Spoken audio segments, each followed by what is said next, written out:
right, YouTube, this is Detroit's HPTV coming to you out of Detroit, back with another video on this Wednesday morning. And we got to talk about the Penny case and Black Lives Matter in New York. And we're going to talk about CNN because the race baiting and the monetization of trauma has to be discussed. You know, this is going to be a controversial topic because a lot of Black people have admiration for Black Lives Matter. But Black Lives Matter, they only show up when they can monetize someone's trauma. Then the Ben Crump comes and the Al Sharptons and they stoke the emotions, and it usually ends up in some type of law settlement. It never creates a social change. You think about with George Floyd and how it stoked the emotions of the country to where people were burning down their own cities. But then nothing's changed. Because shortly after that, 10 Black women were unalived in New York on a Saturday while shopping and getting their groceries. Black Lives Matter did nothing. They did nothing. There was no marching in the street. There was no crying bill from Jim Crow Joe.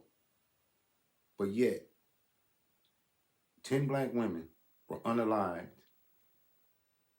at a grocery store on a Saturday morning. And Black Lives Matter did nothing. Not only did they do nothing at that time, every week in places like Chicago, Detroit, Los Angeles, Baton Rouge, all throughout this country, young Black Americans are losing their lives consistently. And there's nothing. Nobody says anything. It seems like they only say something when the tragedy can be monetized. Because what does it serve the overall community for a monetized settlement after someone has lost their lives? You know, at what point do the race baiting become old news and played out? I'm 58 years old. I turned 58 a couple of weeks ago. I was alive when Martin Luther King was unalived. I've seen the Black Panthers actually be at playgrounds and doing something for the community. When was the last time you seen any of these organizations do anything for the community? I remember being a kid and the Black Panthers would come to the playground to pass out the free lunches. And we all run down to the corner and get our free lunches and talk to them. These people raise donations, fearmonger, and race bait, and they do nothing for the community. They get the money like the lady who started Black Lives Matter, the culture lady. They get all the money and raise the money, and then they move out into rich white neighborhoods. They buy $5 million mansions, and they move out in white neighborhoods after they've race baited the masses of our people. Then they were more of a rainbow agenda than a community agenda because they came after and wanted to destroy the nuclear family. And yet we still act as if these people can be trusted to speak in our best interest in any racial situation. Now, there's mixed feelings about the Penny case and what happened on that subway. But the radical left is trying to make it a racial issue because they will do anything to keep you tied to the Democratic plantation, even though that happened in a Democratic city, in a Democratic ran state with a Democratic jury. And they come with the same old race baiting. Ain't it time out for that? Because if they were serious, why don't they crash out? Why don't y'all do something other than talk? Because if y'all do something, I guarantee you, if it's of a significant stature, they'll come at the rest of us and force the rest of us to do something, if you know what I mean. Since you want to stroke racial tensions, then you do something. Because that'll force the rest of us to have to defend ourselves if you're that serious to where you can come out and you can threaten the country with destroying their property because you're so emotionally charged about what happened in the Penny case. See, this is a race hustle.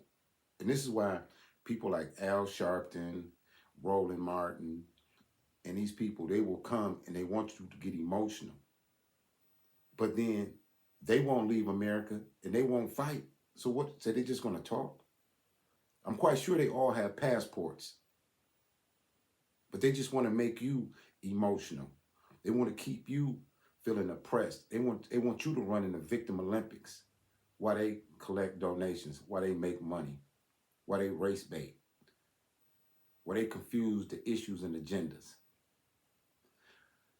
I want you to see these two clips. One of them is the leader of Black Lives Matter in New York, and I want you to see CNN. I want you to see the race baiting, the gender divide. I want you to see the whole left politic of division.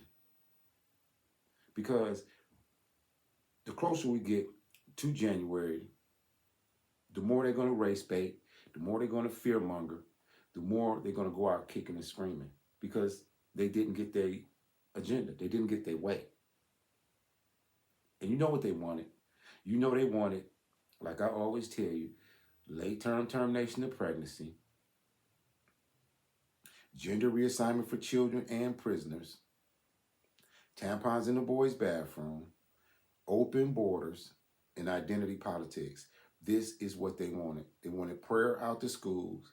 They ran their whole campaign on an anti-God, anti-family, anti-country agenda. So now, they like a petulant child. They want to destroy something that they can't have, which is control of the minds of the people. So without further ado, I want you to listen carefully to the logic that they're using in this case and how they're trying to sow racial tension and division in a community that's already hemorrhaging from poverty, violence, and inflation and misguidance. Listen to this. It's for fair usage under the 1976 Copyright Act for education and commentary, and I'm standing on the First Amendment.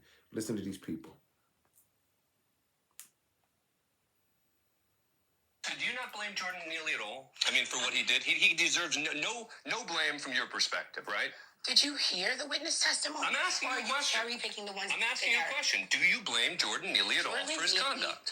If Jordan Neely was a white man, we'd be saying it was an opioid crisis. He was hungry. He was mentally ill. He had a muffin in his pocket. I wouldn't be if there were other. What about the witnesses? Let's play again, just so we're clear on the race. Play Eddie Gibson, who begged Daniel Neely to stop. Oh, yeah, but he stayed there. And he stayed there throughout the incident. Play the ones that fit the narrative. Well, but what's the narrative? There's black women who were on the subway. It was mostly people of color on the subway. Now, this lady, she's the leader of Black Lives Matter in New York. I want you to see how she's consistently race baiting with no solutions. What do they want to do? You know, what when they say fight, what do they mean when they say fight? Do they mean fight in court? Do they mean fight in the street? What do they mean? Or is this just rhetoric? You know what I mean? To stoke your emotions, because if she's just going to continue to talk, that's not going to move the needle. Either way, it's not going to move the needle. a white man during cross-examination who said that he was afraid of Daniel Penny, the one who poured water onto his head and said that he was afraid. He was a white man. Yeah, okay, so... What about the Latino man who was holding his arms? I'm not the one identifying everyone by race. You are. You're the one who keeps telling... Why? Why do you have to? There was nothing in this case. FBI, when you look at when hate crimes happen, when you look at when injustice happened to black people, but let's agree. Get justice. Let's agree to some. Look, I'm going to be doing a segment later this week on a missing black woman who has not been getting nearly enough attention. Send it to me and I'll share the post. By the media. Absolutely. Because I understand that, and to that degree, you have a fair point about the way sometimes the media and the justice system handles. But not in this case. This case, even the prosecutors conceded Daniel Penny had every right to go hands-on, and the question became, okay, when should he have stopped? I understand that. The time frame on that from the DA's office was after 30 seconds. Can you not concede that Daniel Penny was a trained killer? That he not have his gray belt? United States Marine Corps is an assassin? Sure, but he knew. Every Marine is a trained because assassin. actually, black Marines and white Marines have reached out and actually told us he went too far. But going too far is different from criminal. Let me break it down. A chokehold, a blood chokehold, which he did. You're only supposed to hold someone in that move for 8 to 13 seconds. You're not supposed to do it longer than 2 minutes. Why did Daniel Penny, when the train was completely clear, everyone was on the platform, why did he hold it for nearly 6 minutes? Because he was scared. A Marine is scared of of someone he labeled as a crackhead. Again, is it not possible that Daniel Penny, when he's doing this on the spot, stepping up to help people of many different races, moves in and doesn't have a clock with him to decide when he should stop and when he shouldn't, which is why, in the end, the jury acquitted, right? No, actually, Daniel Penny was trained very well by the United States Marine Corps, and he knew what the signs were. He knew when Jordan's body was slacking. He knew that Jordan was going to die.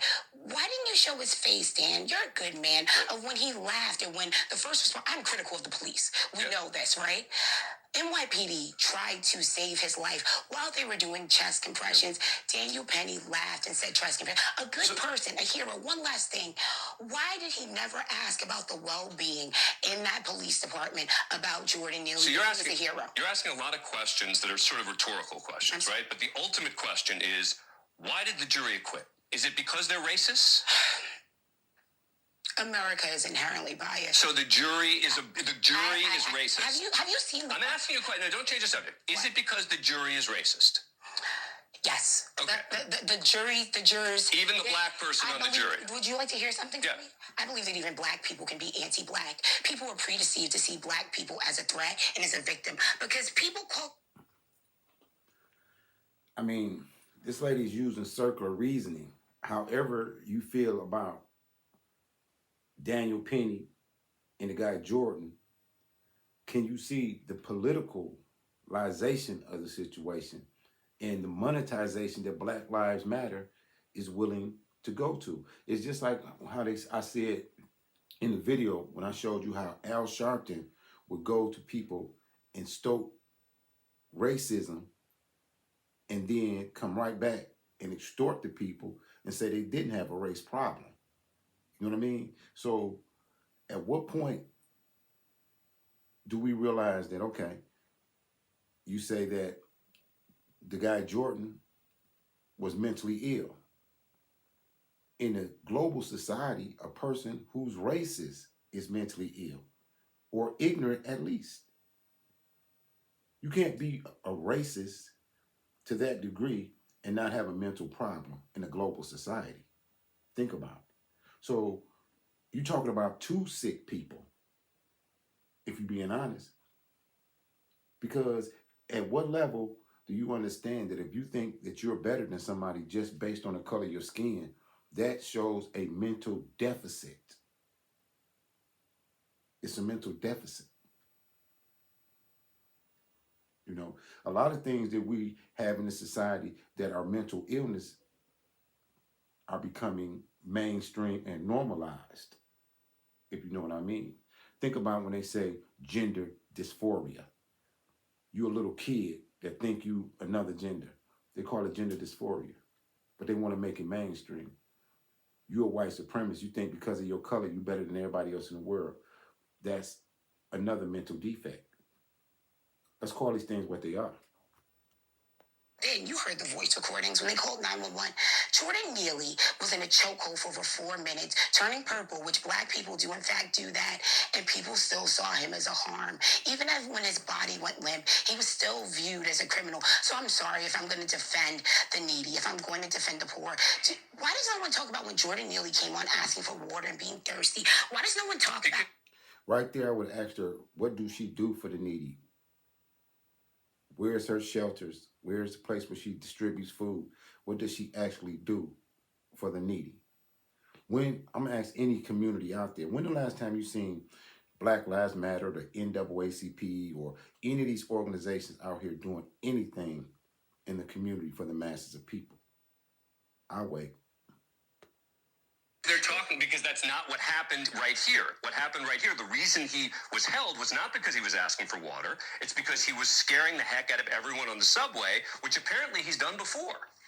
Dan, anyone who has rode the New York City subway has encountered mentally ill people. Why are we not having this conversation? And we don't kill them. But you know what? Offer help or we get out of the way. But more people wish people would step up more and help and stop people from doing it. So are you giving a license to vigilantism? Are you saying that it's not vigilantism? Is that what you're saying? No, what I'm saying is, you know what I'm saying is it's very unfortunate. I think Daniel Penny would say it is really unfortunate that he died. Why didn't he care when he was at the precinct? He showed no remorse. Because he was defending what he did. He lied in that defense too. Do you know he told people? He told the police. Yeah, I know. People. This woman, her hostility and level of circular reasoning shows that she's very disingenuous. This is another money grab. This is another, we're going to keep stoking the flames of racism until you pay us to go away. And then we'll go away into the next incident. This is what this is about.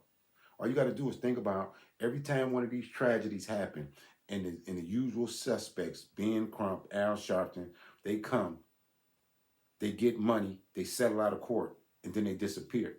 But the community is still in chaos. Our young people are still being unalived every day in the communities. But there's no outrage then. Only when it can be monetized. Love that people respect the police's opinion, right? People respect what they do. People respect that honor. He lied in the 5th precinct. How can anything he do? Can we just stop calling him a hero? Can we do that? No, I can't. I actually do view. I do view what he did as heroic. Thanks for watching. Go to joinnn.com to find new. I'm gonna show you this clip now on CNN. Now on CNN, they definitely keep them some Democratic shields. They definitely keep some black faces to push their agenda. But I want you to see the same narrative of how these people, they monetize racial dissatisfaction with no solutions. Just all everything is racism. Duncan Hines chocolate chip and sugar cookies this holiday season. Before Amazon Business, buying for work was chaotic. Now it's And Bernardo, you actually said you weren't shocked by this, that after like a decade of looking at New York juries, you weren't surprised. How come? No, I wasn't surprised at the verdict. Was it the right verdict? Absolutely not. I think he should have been found guilty of criminally negligent homicide. But I wasn't surprised given where it was tried, New York County, and the jury pool that you have in New York County, and the amount of media coverage that this case has gotten ever since the very beginning from when he was. See, these liberals and on the left, they try to have it both ways. Manhattan and New York State and New York City proper are Democratic strongholds. So the Democrats have got so duplicitous that they call each other racist. They're in the same party and they attack each other based on race. So how is it the party of inclusion? You know what I mean?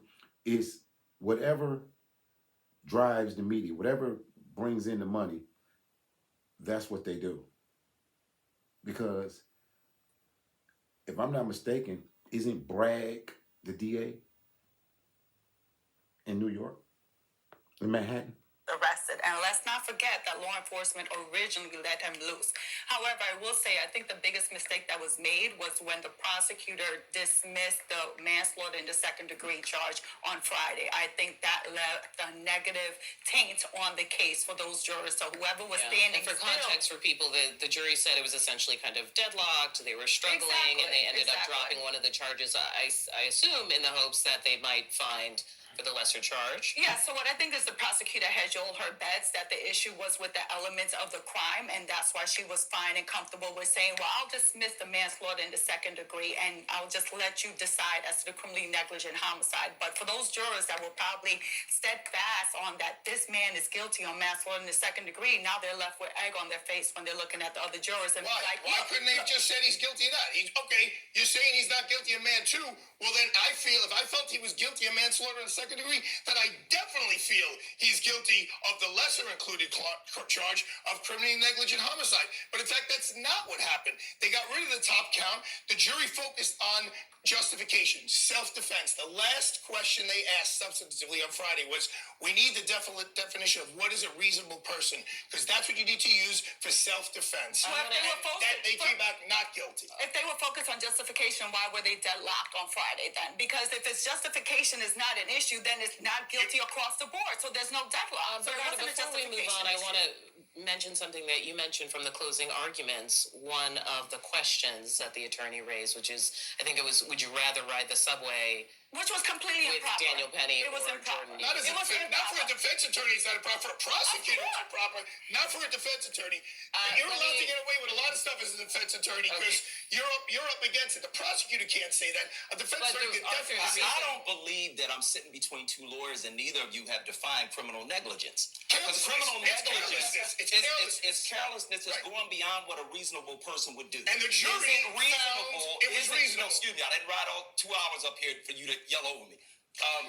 It's not reasonable to kill somebody for yelling. But the jury He was yelling on the subway. The jury There's disagreed. no way that they could know his criminal record. They couldn't know if he was mentally ill. They couldn't They know knew it. any They of knew that. he was mentally All ill. they knew is that he was yelling on the subway. No, he was he was 140 pounds acting soaking mentally- wet. there were Who else was he witnesses- going to kill? He was unarmed. Solomon, There's no way he there was were going to kill witnesses anybody. who said he clearly appeared to be. Now, you know, they got the black guy.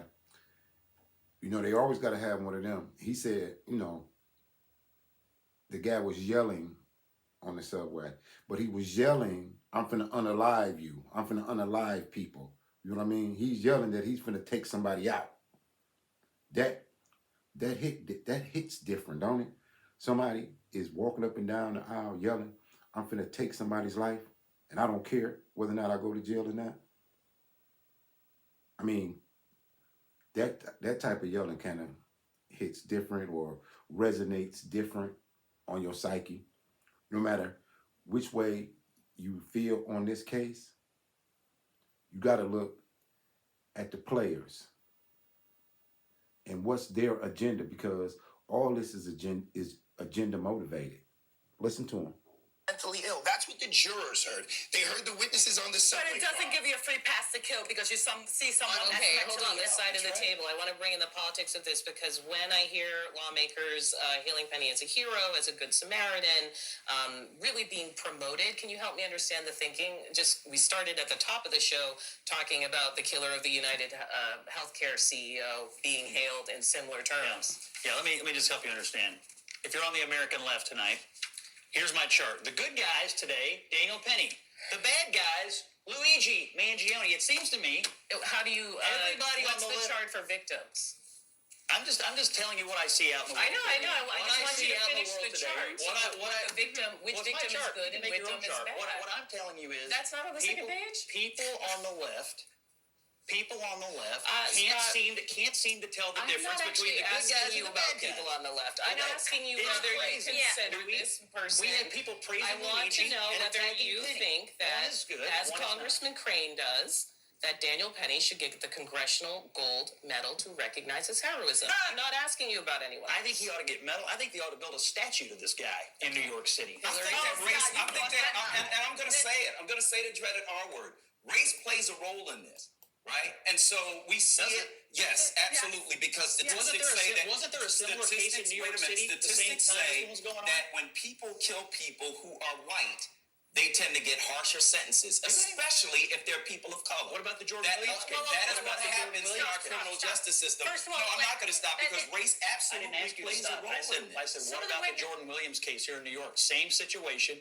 African American gets on a subway, ends up killing a guy. Grand jury tosses it out at the exact same time as the Penny case. What about But Bernard Katz? That's different because he used the same weapon that the alleged victim had. So he was using his own weapon. He was met with deadly physical force. Jordan Neely, all he had in his pocket was a muffin. All right, listen, Yeah, guys. well, if he First of was all, threatening. this is not a left-right issue.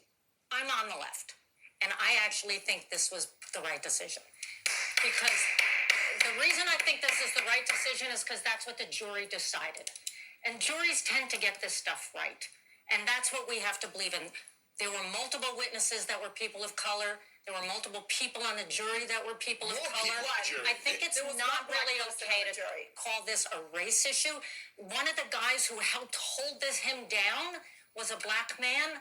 He, testified too on his behalf. Like, this is not a race issue. So This is the jury who spent days and days and days and days listening to detailed facts came to this conclusion. Well- Do I think he's a hero?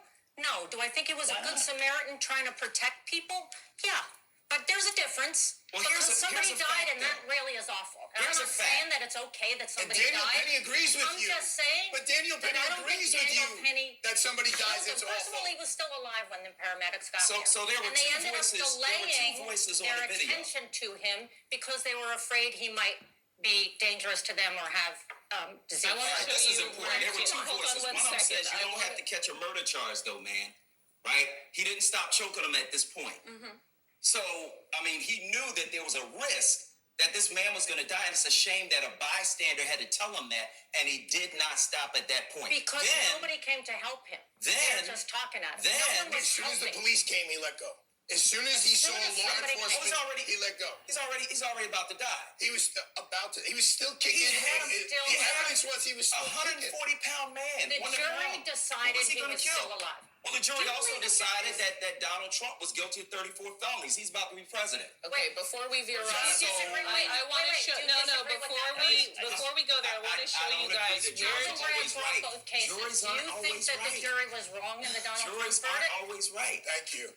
I you. wanna You show- you agree with the jury in the Donald Trump verdict. That's Hillary's point. And you disagree with the jury here. So Because you gotta juries pick aren't it. always right. They're not infallible. They're human, just They like know me. more than you do. No, I Yeah, heard all the about this evidence. case, No, they know heard more all than the you. evidence. All I know is it's all on video. On this, that It's was all on case, video. they We studied watched more than Daniel you did. Penny kill And this man. we watched We it. But watched him kill. the jurors heard the state of fear in the other subway riders, I'm that's gonna- the defense of justification. I'm going to stop. Why doesn't everyone between 45 and 65 claim the 250,000? So there you have it. And you can decide what side that you're on. But I wanted to show you how the media and these professional activists manipulate the masses through emotion and through their rhetoric. And they create narratives. And they just cast out these ideas of subversion, or we're gonna riot, or we're gonna protest.